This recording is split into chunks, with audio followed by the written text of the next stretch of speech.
Good evening, everyone, and welcome to the winter 2022 season of the Virtual Museum Lecture Series presented by the St. Catharines Museum and Welland Canal Centre. Our community is filled with diverse stories, and we recognize that our story begins with the Indigenous peoples of this land. We acknowledge that we are broadcasting tonight's lecture on lands that have been inhabited by Indigenous peoples for millennia, and we would like to honor the centuries of Indigenous peoples who walked on Turtle Island before us. Hello, everyone. My name is Adrian Petrie, and I'm the Visitor Services Coordinator here at the museum. Welcome back to the series, and a special welcome to any audience members out there who are new to the series. Thank you so much for joining us. We hope these lectures provide a bit of historical joy and spark imagination and exploration of the city's rich history. There are so many ways to join in the historical adventures. And for you to get your local history fix. You can view all of our past lectures on YouTube, on our YouTube channel, and the playlist, Virtual Museum Lecture Series. And you can listen to lecture audio on our podcast, VMLS via podcast, which you can find anywhere where you get your podcasts under STC Museum Podcasts. We have an amazing lineup of lectures this year, and we're so excited to welcome some new special guests. Details of the lineup were included in our VMLS email today, and they are also on our website, stcatharinesmuseum.ca. Additionally, February is Black History Month, and we're so excited to be able to offer some really neat programming to help share more stories about the Black community in St. Catharines. In addition to our lectures for the series, tonight and on February 15th, we'll be screening the popular film Risking Everything, which focuses on the stories of descendants of freedom seekers who settled here, along with the construction of the Freedom Seeker Monument that's in Lewiston, New York. Film screenings are this Saturday at 2 p.m. and February 17th at 7 p.m.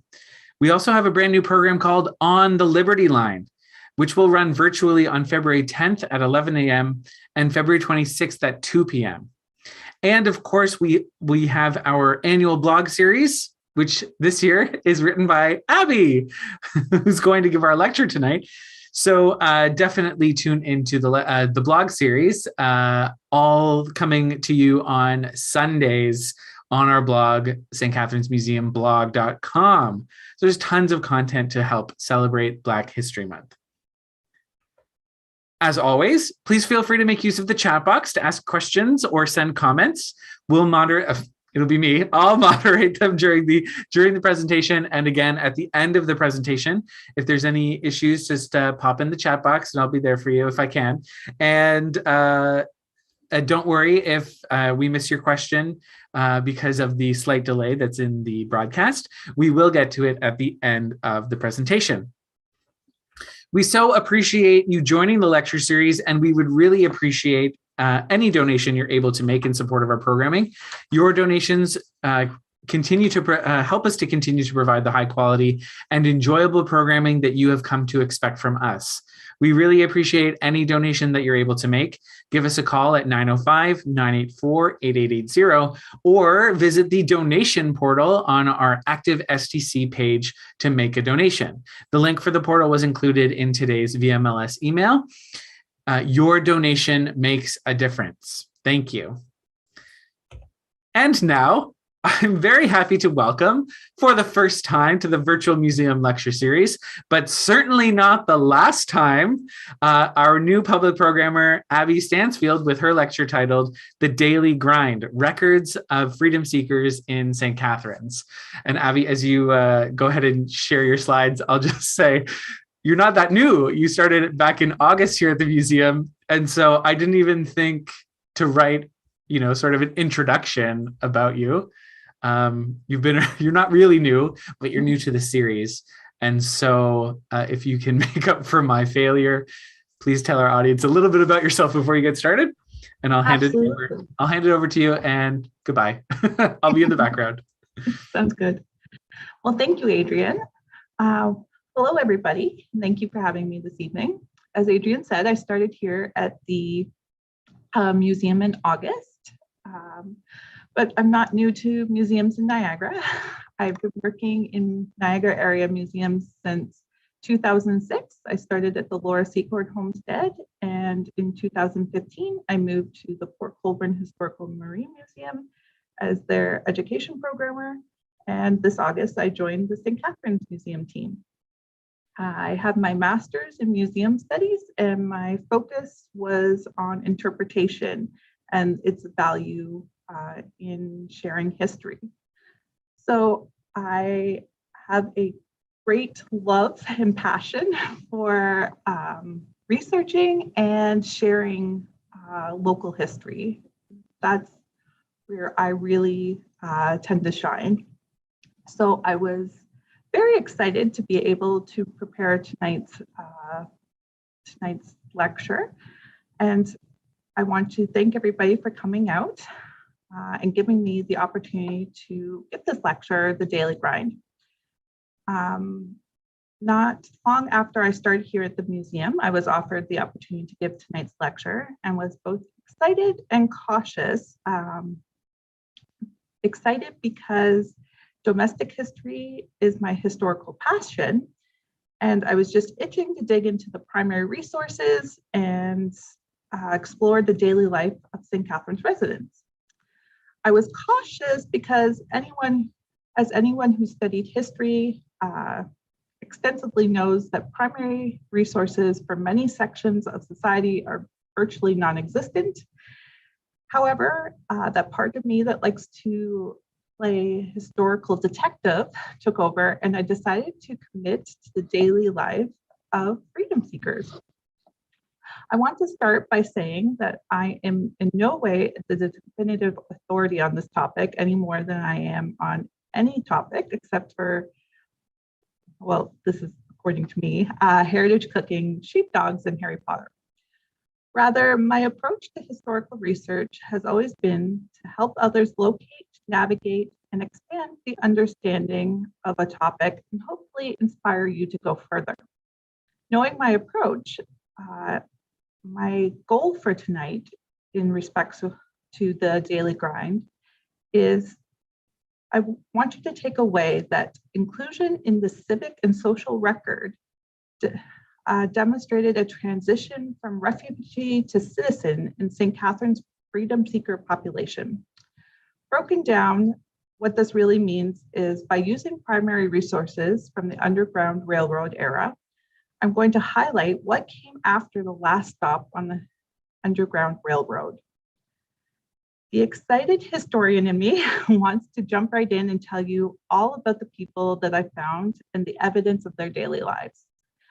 Because that's what I really find exciting and what keeps me looking for more and more primary resources and reading secondary resources so I can track down the primary ones. However, that's like dropping you in the middle of a story. To start at the beginning is to tell you where and how I found the information that we will be looking at tonight. Several primary sources exist from the Underground Railroad era that contain the words of freedom seekers, which is really exciting to actually hear or read rather the experiences of this population and community in their own words. What is more records mean having more records means we have a diverse cross-section of society to understand how different people from the same community felt about the same issue. The sources that I found for tonight's lecture include William Still's The Underground Railroad, Benjamin Drew's A North Side View of Slavery, the Freedmen Inquiries Committee's transcript interviews, and the Howe Report. And after using these sources to find the names and details of freedom seekers, I used the census of Canada West that was done in 1861 and 1871 and directories to see if these people stayed in the area, specifically in St. Catharines, after their testimonies. So to give us a start, I started my research with the Underground Railroad, which was written by William Still, who was pictured to the left there. Still was a Philadelphia clerk who was an extremely active abolitionist. In the 14 years that he worked as part of the Underground Railroad, he helped almost 800 freedom seekers find freedom, which is extraordinary. During this time, Still kept records of the freedom seekers that he helped, extensive records. If you take a look at the book, it's over 500 pages. I want to say closer to 800, depending on which version you're looking at. So one of the quotes that he gave was, "The heroism and desperate struggle that many of our people had to endure should be kept green in the memory of this and coming generations." So after the American Civil War, Still compiled this book, including his records, and he called it The Underground Railroad. This book is of interest to our purposes because it contained letters written by freedom seekers when they reached St. Catharines. They would send these letters to Still, designed to go through him to other destinations, including family that was still in the United States, or to Still himself, to send their messages to other members of who helped them to freedom along the way on the Underground Railroad. Much of the subject matter in these letters is to let the members in Still's circle know that they have made it safely to Canada, or message to loved ones still in the United States. These letters give a good indication of the extreme relief and gratitude that freedom seekers have when they finally made it to Canada. The letter that struck me when I was studying the Underground Railroad was one written by Jacob Blockson. So this is Jacob Blockson on the 1861 census of Canada West, which I was really excited to find actual record of him. At this point, he has moved on from St. Catharines and he is in Stamford, which is now part of Niagara Falls, so not too far away. Still's background context for Jacob's letter, which we'll read in a minute, was that he arrived when he was only 27 years old and had been enslaved to a man in Sussex County, Delaware, whose only business was to drink whiskey and farm.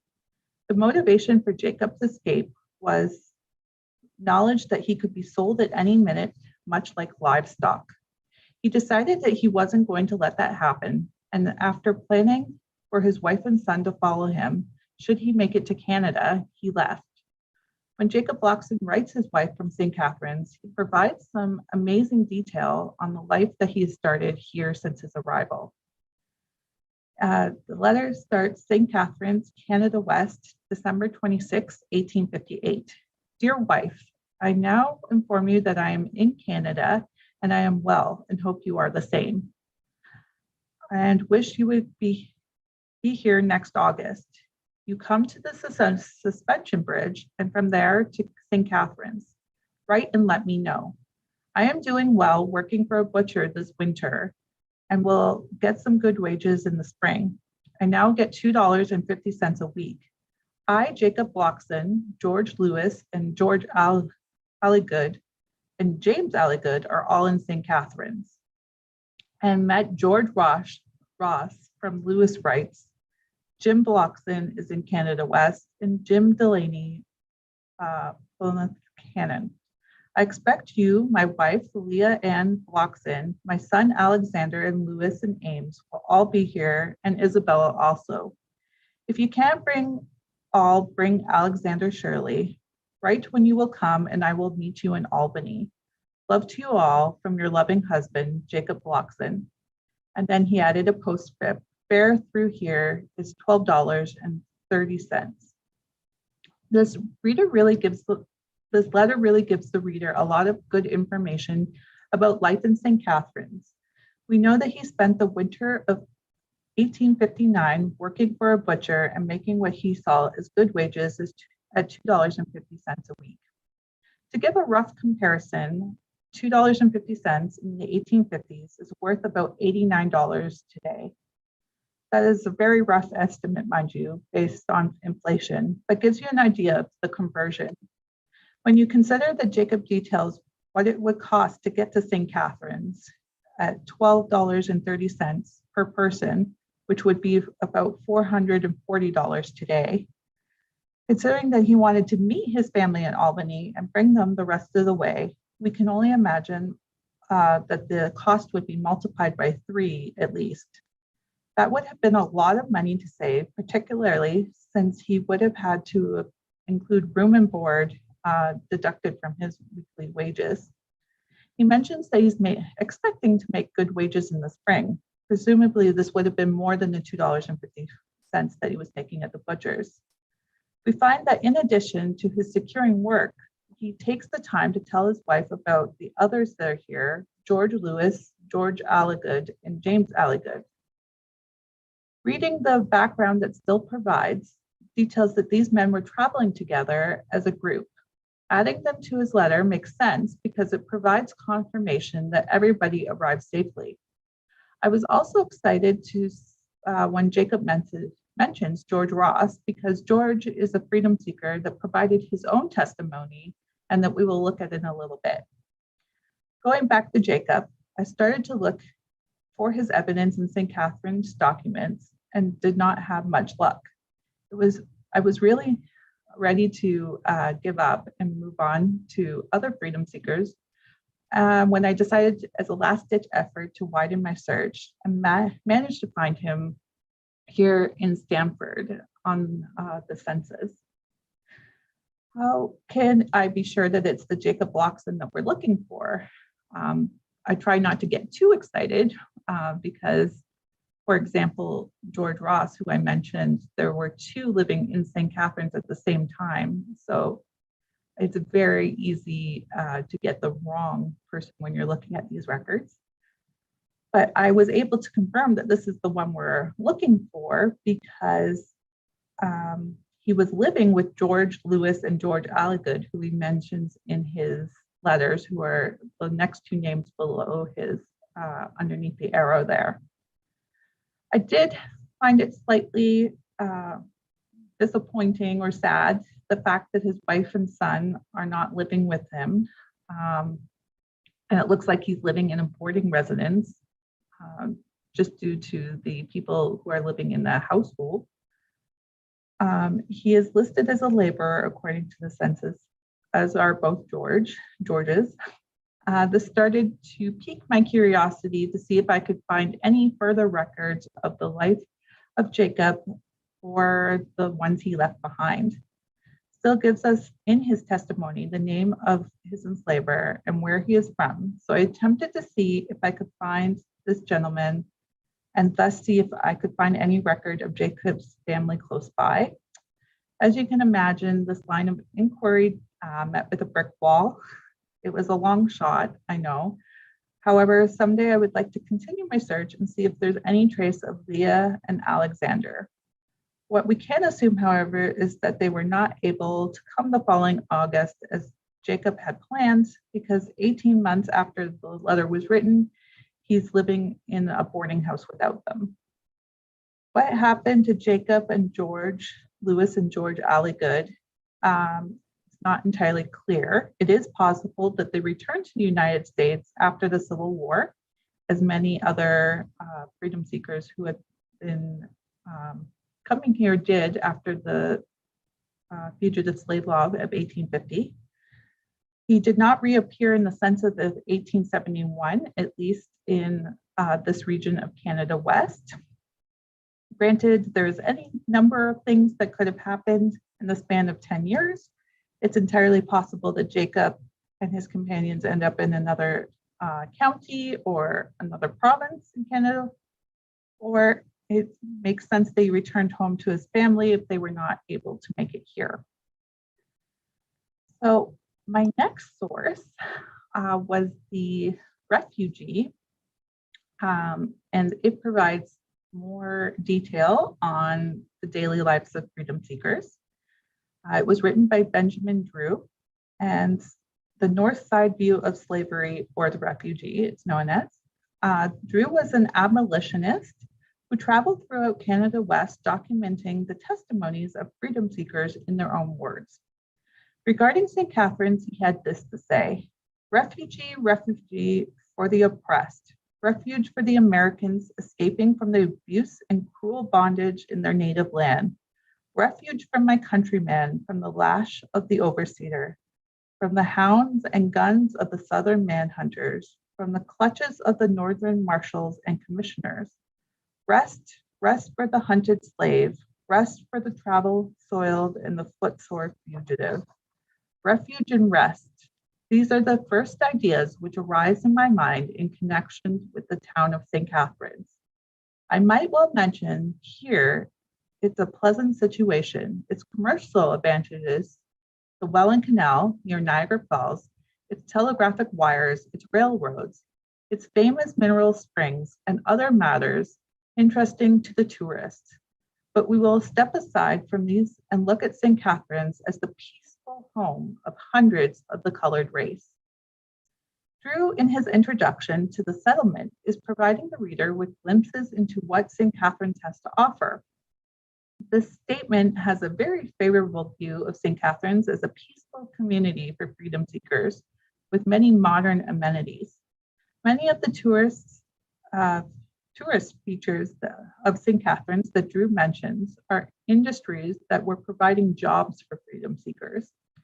The interviews from this work provide testimonies of 23 freedom seekers that have settled here in St. Catharines. One of these was William Gross, and this is his mention in the 1861 census of Canada West. He is still in Lincoln County in the town of St. Catharines. William begins his testimony by detailing his escape from Harper's Ferry, Virginia. At the age of 25, he faced the probability that he would be sold because he was married to a freed woman. And they feared that he would get it in his head to escape based on this fact. Originally, he had intended to escape to the north of his own country and stay there. When he decided that he could not live safely in the United States because of the fears of being captured, he found a friend that helped him relocate to Canada. At the point that he's being interviewed, he has been in Canada for 5 years after having been a slave for 25 years. I have the rights and privileges of any other man, he's quoted as saying. I am now living with my wife and children and doing very well. When I lie down at night, I don't feel afraid of oversleeping so that my employer might jump on me if he pleased. I am a true British subject and I have a boat every year as much as any other man. I often used to wonder in the United States when I saw carriages going around for boaters, why they never asked me to vote. But I have since found out the reason. I know now that they were using my boat instead of my using it. Now I use it for myself. Now I feel like a man, and I'm not a man, and I wish to God that all my fellow creatures could feel the same freedom that I feel. I am not prejudiced against the white race in the United States. It is only the portion that sustain the cursed laws of slavery. There is plenty of land here and schools to educate your children. I have no education myself, but I don't intend to let my children come up as I did.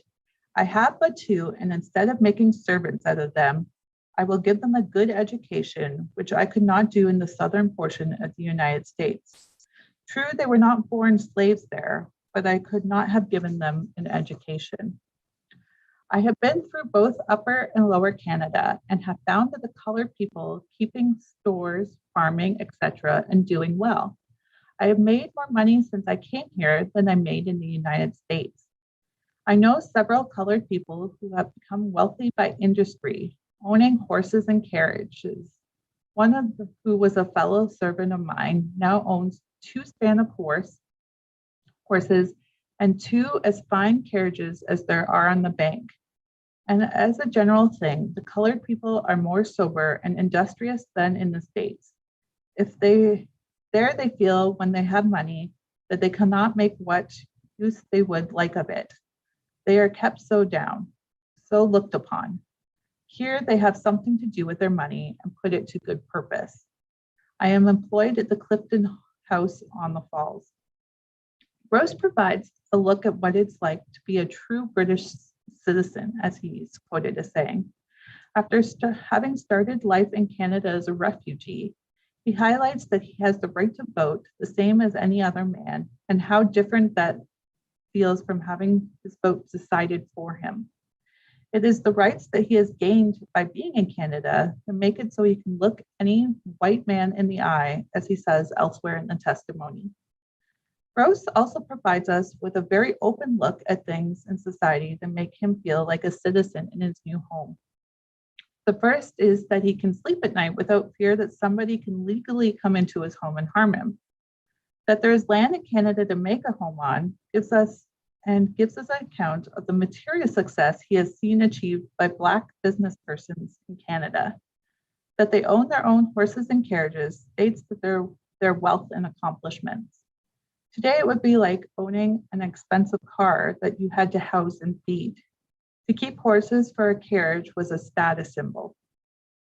Rose provides that he lives with his wife and children, which wasn't a conclusion that was guaranteed to freedom seekers, as we saw in Jacob's story. That he was able to bring his family with him is possibly what contributed to the life he was able to build here.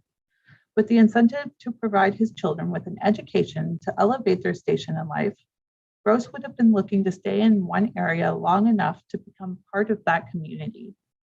He also provides us with the information that he's employed in the hospitality sector at the Clifton House, and we can assume that his aspirations for his children were a profession outside of labor and hospitality sectors. The next freedom seeker highlight that jumped out at me when I was reading them was Reverend Alexander Hensley. And this is another freedom seeker testimony that Drew accounts that is a contrast to Rose's. It is the testimony of Alexander Hensley. Drew has this foreword, which is up on your screen now, to the testimony, which he didn't really do in any of the other ones, which is why this one jumped out at me. That speaks to the conditions that he found the Reverend in when he came to interview him. He states that while the Reverend Hensley is in poor health and confined to his bed with dropsy, which we would know as an edema buildup of fluid in the limbs today, he is cared for by his wife, but despite his ailment, is in good cheer. He has lost 2 children to ailments since they moved to St. Catharines, which is alluded to later in his testimony. His home is described as clean and nice and could be mortgage-free for $200. The impact that the Reverend Hensley must have made on Drew is that Drew is so impactful that Drew is looking for a benefactor to buy out the mortgage for his home and garden, and speaks volumes to the character that he found while he was interviewing. Hensley explains that he escaped slavery not once but twice. He was someone who managed to make a decent living for himself when he fled slavery the first time to New Jersey.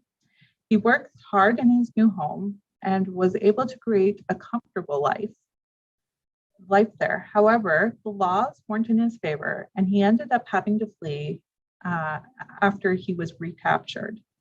The second time, he fled to Canada and originally ended up in Toronto. He's quoted in Drew's book as saying, "When I reached English territory, I had a comfort in the law, that my shackles were struck off and that a man was a man by law. I had been in comfortable circumstances. but all my little property was lawed away.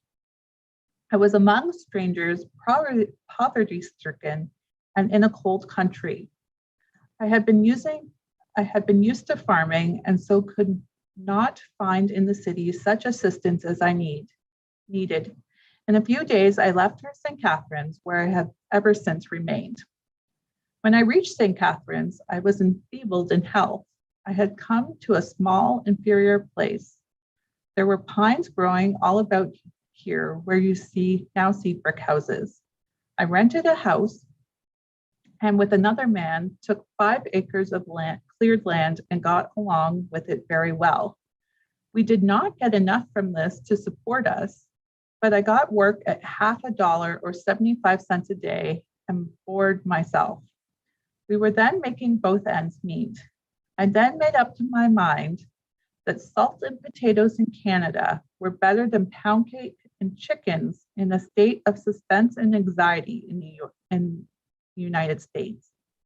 Now I am a regular Britisher. My American blood has been scourged out of me. I have lost my American tastes. I am an enemy to tyranny. I would as like meet serpents as some people I know of in these states. If I were to meet them, my fighting propensities would come up. To meet one here, I would not mind it. There I would be afraid of the ghost of the white man after he was dead. I have served the people in the provinces as a minister in the Methodist persuasion for some 20 years. My pay has been little, for our people are all stark poor and have to struggle to support themselves. Reverend Hensley's testimony is interesting, as you can see the shift in his opinions in his life in Canada. He spent most of the earlier years in the country wishing and watching current events in the United States to see if there was any time in which he could safely return by his own admission. Things we know, however, got worse in the United States, not better, with the passing of the Fugitive Slave Act of 1850, and Hensley continued to carve out a humble existence in Canada. We see his thinking shift when he says, the better and simple life here in Canada of potatoes and salt was better than luxuries in the United States and worrying about your freedoms. Once this mindset sets in, it's almost like that was the exact moment that he became a citizen here in British North America and shed the pursuit of fine things, remnants of his life that he had built in New Jersey that had been taken from him. He took up the service of the community as a preacher and accepted that riches weren't his pursuit any longer. He does allude to the fact that illness, since they have been in St. Catharines, is the reason that they have yet to pay off the mortgage, that they had the money had to be spent to deal with illness. This point leads to a good follow-up on what was available to freedom seekers who were poor but required health care or couldn't work as a result of their illness. In the Freedmen Inquiry Commission's interview with John Kinney details the existence of 3 societies here in St. Catharines that existed to aid the community of freedom seekers now that they live here in St. Catharines. Kinney tells us there's a women's society who generate the necessary funds to aid those who need funds for medical care or funds for being buried.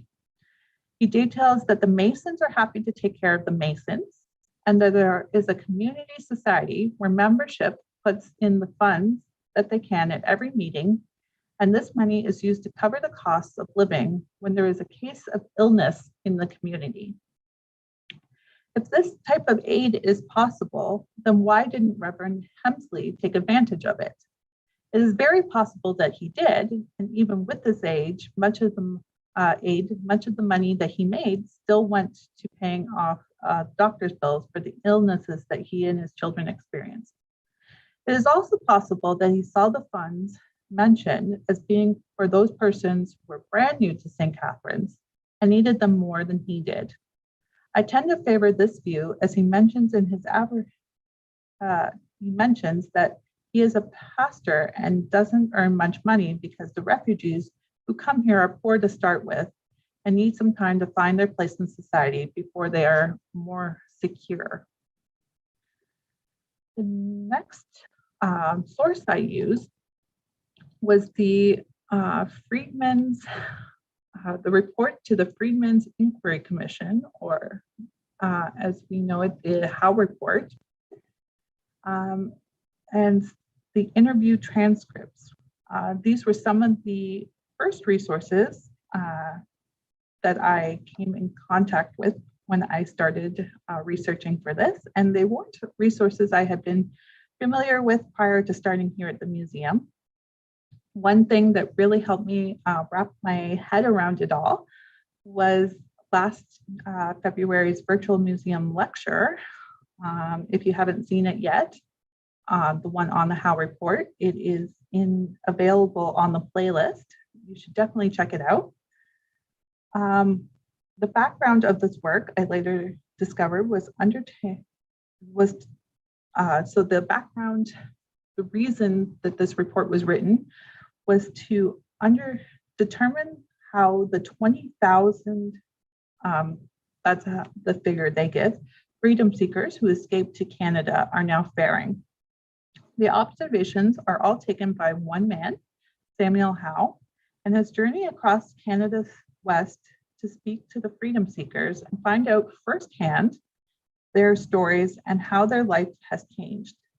His argument to those in the United States that felt that freed slaves couldn't take care of themselves, as well as those who escaped to freedom in Canada, because he felt those who had already escaped, they felt that those who had already escaped were of a different kind of freedom seeker, that they were superior because they had managed to elude capture and returning to slavery. So he's quoted as saying, "The refugees in Canada earn a living and gather property. They marry and respect women. They build churches and send their children to schools. They improve in manners and morals, not because they are picked men, but simply because they are freed men." These interviews, like Drew's work, gave the population of Canada West, and more specifically for our purposes, the refugee community in St. Catharines, an opportunity to tell their story in their own words. Both works touch on the hardships of slavery and the bravery that existed in terms of escaping. What I had not known was the extent of the prejudice that existed here in terms of their new lives in Canada. What comes out of these interviews is their perseverance that they exhibited and their ability to build a new life and community despite the barriers. So we get to meet George Ross in these interviews. And this is George Ross on the 1861 census. He's also listed on the 1871 census. So he was definitely remained in the community. One of the transcripts that stuck out to me was George Ross's when I was researching this topic. And it stood out to me because he's one of the freedom seekers whose name kept appearing over several different primary resources. Ross features most prominently in the transcript of his interview for the Freedmen's Inquiry Commission. His testimony provides an insight into what his life has been like since he moved here around 1850. He chronicles that his early years in St. Catharines were difficult when he worked on a farm, but after doing 3 years of that, he moved on to being a driver or a waiter. At the time of his testimony, he was head waiter at the Stevenson Hotel. George also provides information on things we don't normally consider when thinking about the Underground Railroad or a refugee becoming acclimatized to our weather. Prior to studying these sources, I hadn't really considered what a large factor the weather can play in a decision about where to go on vacation, never mind where to move to. As people that would have predominantly lived in a warm climate, The shock of winter here, no matter how mild of one, would have been quite the strain. George gives an account on how he acclimatized to the weather since arriving to Canada. Prior to moving here, the rumor had been that only people raised in Canada could brave to live here because it was so cold. Instead, he logically deduced that what he would have to do to survive here was to dress himself in warm clothing to compensate for the cold. He reports to using that logic by saying that I have always got as well as I could, got on well as I could here as I could in Hagerstown, Maryland, where he was from. George reveals that he has never been able to read himself, but that his children read and write very well. He says he has never found it difficult to find a job, even though he can't read and write, and it's because he believes in hard work. This theme of working hard to ensure that their children could have advantages that they didn't is a common theme among freedom seekers in the sources used today. I mentioned earlier that George is in multiple sources, including the one we discussed earlier. In case you don't remember, it was Jacob Blockson, published in William Still's work, The Underground Railroad. Blockson mentions the letter that he has met George Ross here in St. Catharines. We will never know for sure, but I don't believe that the two had known each other prior to Blockson's arrival to Canada. Rather, I think that they met here, which would imply that George was highly involved in the community. George and his oldest son are listed on an 1865 St. Catharines directory. The directory tells us that George has moved on from his position at the Stevenson Hotel as the head waiter and now works as a waiter at Houston's Saloon. George's son, Daniel Ross, is listed as a sailor, and he lived in the same house as his father, while not out on the ships. While directories provide a wonderful glimpse at the heads of the house in St. Catharines, it does not tell us if there was any other Rosses who were residing at the house on North Street. The 1871 census, however, did mention that living in the Ross house at the time of the census was George, who was head of house and 57 years old, along with his wife Amelia, who was 48. She's also listed on the 1861 census right below George, underneath the blue arrow there. Both are listed as having been born in the United States. Also listed in the same household are Thomas, Ruth, and a William Bell, as well as a George L., who was one at the time of the 1871 census, and most likely George's senior's grandson. This also implies that Daniel the sailor had moved out by that point. And he's also not listed in the 1861 census, which may imply that he was off at work when they were conducting the census and wasn't at home at that point.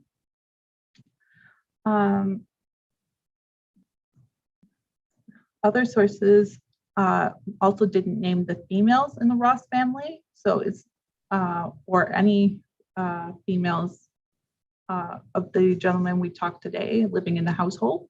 So it's really interesting to be able to put names to the spouses and children of these freedom seekers.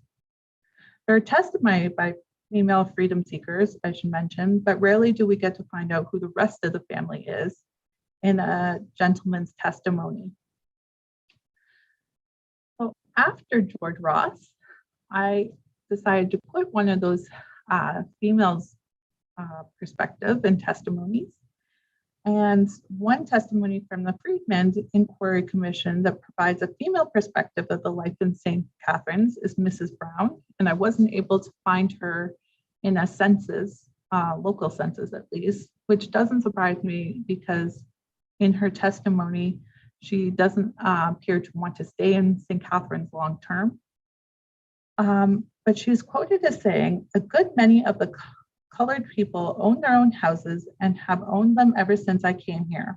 When they came here, of course, they were destitute and had nothing. Most of them came from the slave states. There are some here who are doing very well. The colored people are capable of doing anything that they have a chance to do. All we want is good schools for the children and capital enough to give them a good trade. Like other freedom seekers, Mrs. Brown's concern appears to be for the education of the children in the community, and more specifically in her case, her grandson's education. She feels that she doesn't need to socialize with the rest of the community members, as she doesn't believe they will stay in St. Catharines long term. Having been a free woman in New York State, they are living in Canada particularly to prevent anything from happening to her husband, who is from Maryland. Both she and her husband confess that they don't care for Canada and intend to return to the United States as soon as they are able, even after 15 and 22 years here, respectively. What this testimony provides us with is the knowledge that due to their dislike of the country, they probably didn't get as involved to the community as the other freedom seekers that we spoke of today, because they weren't hoping to stay here long term. Instead, they continued to go from place to place, the next proposed place being Montreal, looking for something similar to what they had left behind.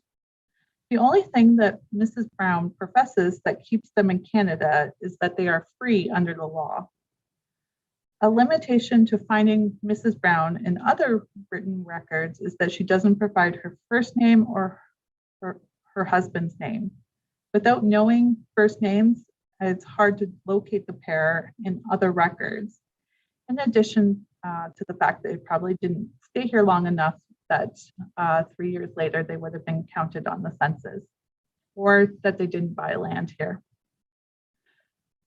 So after looking at several firsthand accounts of freedom seekers, what does their daily life really look like? Now that we have examined the sources, this is something that my colleague Sarah and I asked ourselves when we were designing the museum's new school on the Liberty Line school program. In the program, we introduced George Ross. That's probably another reason I took to him, and follow him around town for a day in his life in 1863. One of the destinations that we follow Ross to on that day is to look for jobs for other freedom seekers. After reading the primary resources, one thing is for certain, that the days were long and filled with work, particularly if you were an immigrant. The census data and testimonies detail working on farms in the hospitality industry, as laborers, gardeners, in shops, and as servants, as well as a few that were in trade. We saw in Reverend Hensley's testimony that farming didn't necessarily pay the bills. And sometimes there was outside work to be done in addition to help pay for everything. William Wells Brown, a former slave and predominant abolitionist writer, indicates that owning a home was a big part of the freedom seeker desires and wishes here in St. Catharines. And he provided this description of the settlement here, known as Colored Town. The Colored Settlement is a hamlet situated on the outskirts of the village, and contains about 100 houses, 40 of which lie on North Street, the Broadway of the place. The houses are chiefly cottages with 3 to 6 rooms, and on lots of land nearly 1/4 of an acre each. Each family has a good garden, well filled with vegetables, ducks, chickens, and a pig pen, with at least one fat renter getting ready for Christmas. The houses with the lots upon which they stand are worth, upon average, about $500 each. The houses in the settlement are all owned by their occupants, and from inquiry, I learned that people were generally free from debt. Out of the 800 in St. Catharines, about 700 of them are fugitive slaves. Among them, I found 17 carpenters, 4 blacksmiths, 6 coopers, and 5 shoemakers. 2 omnibuses, and 2 hacks are driven by colored men. So from this quote, we're led to believe that owning a home also meant that taxes would have been paid and that these freedom seekers were contributing members to the growth of St. Catharines and of their own community. So through Jacob Blockson's letter, we learned that he was making about $2.50 a week in wages working for a butcher. This figure gives us a good context of how well freedom seekers were paid in comparison to the price of commodities. So the picture on the right is of the St. Catharines market, while the picture on the left gives you the prices at the market on a day in 1863, in August of 1863. By looking at the price list, you understand why those gardens that they tended at home were important, as you could easily spend your take-home pay on filling the larder alone. And not included are things like maple syrup and coffee and tea, which were, I think, tea started at 75 cents a pound, which is a lot of tea, but it would already be taking a large chunk of your weekly wages if you were foolish enough to spend it on that. What were the other components that made up the daily lives of freedom seekers? Well, work and caring for their homes was a big part of their daily lives. The records indicate that involving themselves in the community was also a big part of their life.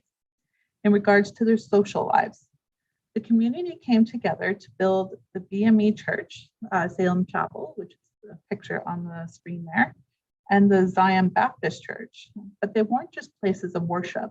These spaces were the earliest gathering places for the Black community.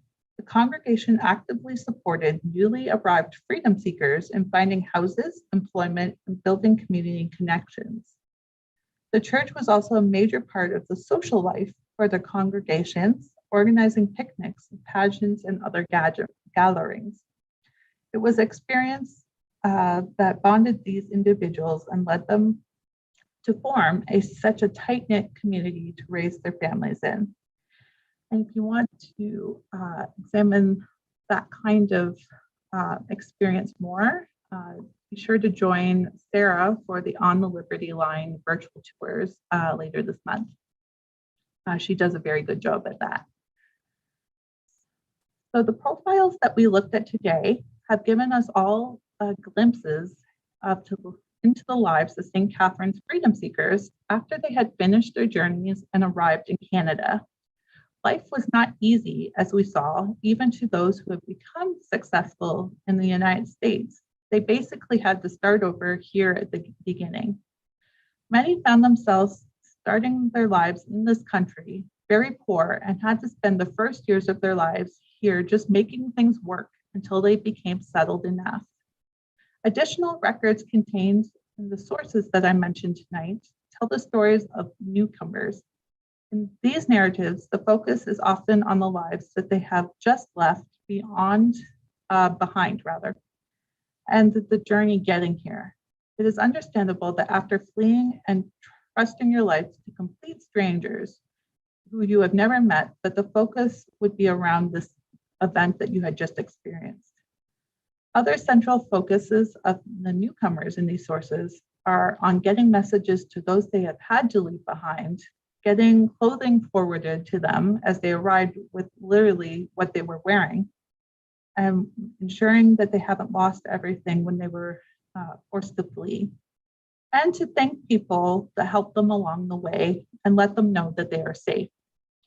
The census data from this period also contains the names of other families that were part of this community. The census contains names, marriage statuses, country of origin, ethnicity, age, and what type of house they lived in, occupation, and religion, which is a lot of information to know about somebody, a lot of great information. One benefit of the community living so close together was that when the census is collected, it's done geographically, which means there are pages of freedom seekers all bundled together.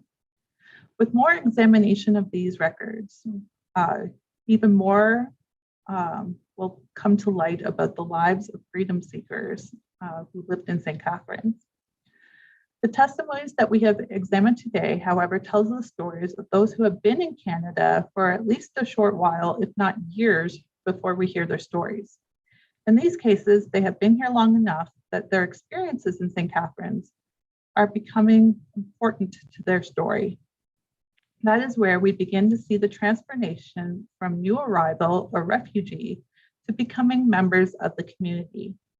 The more engaged they become when they are in St. Catharines and in the community, the more pride that they took in the community. Often when visitors came to St. Catharines, the most part of the abolition movement, they comment on the community that has been built there. There is always favorable outlook of the nice homes that the freedom seekers own, mentions to their industry, hard work to purchase their homes and make a living. The community is an example of what freedom and independence looks like to them. Many freedom seekers living in St. Catharines mentioned that work here was hard. Often work here is just as hard as the lives they led while they were enslaved, and in a few cases harder. Yet they continue to do the work, initially seeing it as the payoff for their freedom. Finally, they can look white people in the eye and feel on equal footing. This freedom is well cited as an incentive to keep going despite the difficulties that they met with. However, the longer they stay and the more integrated they became in the community, they begin to share a dream and similar goals, like things like the education of their children as being the most vital goal. When schooling for Black children in St. Catharines wasn't working, a member of the community, Elder Perry, opened up a school and made sure to collect the fees on a weekly basis because the people's parents were poor, and that's how they could afford to send their children to get a better education. The journey to Canada on the Underground Railroad was long, hard, and full of fear. The life in Canada, particularly in the beginning, was long and hard, yet full of promise because of their freedom. Ensuring that others could experience freedom and what it meant is what brought them together as a community to provide aid societies, build worship houses, and build their homes together within St. Catharines. Providing a better life for their children is what drove them to ensure that schooling was a priority, and it was not prompted community members to provide their skills in opening a school. With industriousness and determination, the refugee populations of St. Catharines built a life and turned themselves into citizens of this freedom seeker community, which enriched the St. Catharines of the Underground Railroad era and provided a legacy of enrichment in future generations of African Canadians who have called St. Catharines home. Thank you very much for listening this evening. I have the sources that I used on this last slide here so that anybody who wants to do some more research can use them as a starting point. And now if anybody had any questions, I'd be happy to answer them. Thank you so much, Abby. This is wonderful. I'm going to leave this particular slide up on the screen because it's more interesting than the slides that I have. And we've seen most of them anyway already. But while we wait for some questions in the chat box, I just want to extend my thanks and congratulations on your virtual museum lecture series debut tonight. That was really wonderful and a really interesting look into, and I actually have some comments later. So let me just get through some of our concluding remarks this evening. And again, if you have questions or comments for Abby, go ahead and, or for us to discuss, go ahead and pop them in the chat box. So if you enjoyed tonight's presentation, please consider making a donation to the museum so we can continue to deliver the high quality programming that you expect from us. We really appreciate any donation you're able to make. Give us a call at 905-984-8880 or visit the donation portal on our active SDC page to make a donation. The link for the portal was included in the VMLS email today. Your donation makes a difference. Thank you. We'd also like to remind everyone to like, follow, subscribe, whatever, click all the things on all of our social media channels, including here on YouTube, WordPress, and our podcasts, wherever you get your podcasts. If you enjoy our content, please share it in your networks to help more of our community join in the historical adventures. Next time on the Virtual Museum Lecture Series, don't forget, February 15th, 7 p.m., Upper Canada's Black Defenders take on Niagara's Wild West with me. Not me in the title, but I will be giving that lecture. The Virtual Museum Lecture Series is produced by the St. Catharines Museum and Wild Canal Center and the City of St. Catharines. And now we're happy to take some questions and comments, of which we have really none. But that's okay. Everyone is saying, great job, Abby. One thing I just wanted to note, Abby, that's a little bit different, and people can go back and look at the How Report lecture that Sarah and I did last year, is that this is a really interesting look into how freedom seekers could settle into the community and what the community looked like and sort of what that interaction with the space around them. I guess my question for you is, what surprised you about learning more about the sort of the micro level of interactions between freedom seekers as refugees and transitioning into settlers from how the story is usually told from a very macro perspective of all freedom seekers were refugees and all had the exact same experience and the end. What was something exciting that you learned? Well, I guess the exciting part was the knowledge that there were many different experiences, and that's what was abundantly clear when you're reading those narratives. They can be difficult to get through because I feel so much for their experience and their telling of their story, and then to know that it was just as hard sometimes while they were here. So I guess the exciting part was being able to share that information, that put out their stories and be able to give life to their experience, I guess, and put it out there to help more people understand, like I did when I was reading them, because I didn't know these sources were available in that, and they were speaking of local history. Yeah. You imagine the Underground Railroad as being this huge national, like you said, one narrative, and you're not looking at these little communities where they actually settled afterwards.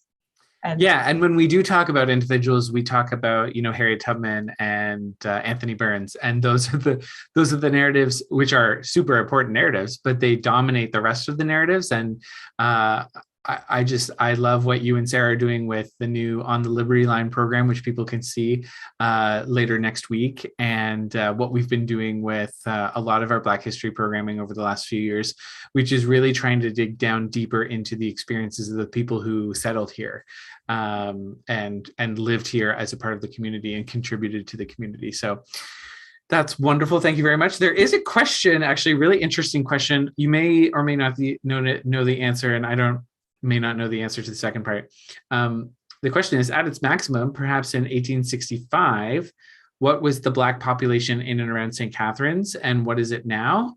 I think, squiggly on it. Oh yeah, approximately, I just remember what that is. Approximately 3% now, say 4,000. I think Abby, do you want to respond to the population in like the 1860s generally? That is a difficult number to Exactly. Yes. Around 800 to 1,000 was generally what I was seeing most often, but the records aren't fantastic. Yeah. The records, especially sort of it's tough because sometimes they'll count specifically refugees in their numbers, but not particularly Black folks who had already lived here. And then the numbers are strange, and it's a tough number too in that time period because people are coming in and out of St. Catharines and Niagara all the time, whether they're coming through on the Underground Railroad and moving further west or north into Canada West, or they're going back or whatever. So that number is really, the moving target is like 800. And I guess the population of St. Catharines around that time is like 4,000 or so. So I can't do the math, but yeah. Good. What is it now? I have no idea, but I think we just did a census this year or last year, did we? So that would be interesting to see what the results of the 2021 census are. That's my answer.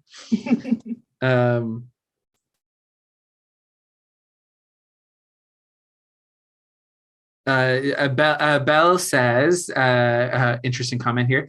There's interesting notes in William Wells Brown about the Sanford family kidnapping by a bounty hunter named Bacon Tate, which is a great name. Terrible that he's a bounty hunter, but it's a good name.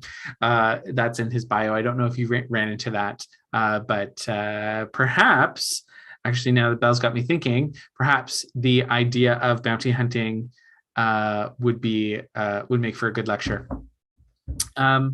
So with that, everybody, don't forget to make a donation. Don't forget to join us in 2 weeks' time for my lecture, which I'm very excited about. It's going to be cool. And please, again, give a round of applause to Abby for tonight's lecture. Thank you very much, everybody. And we will see you in 2 weeks. Okay.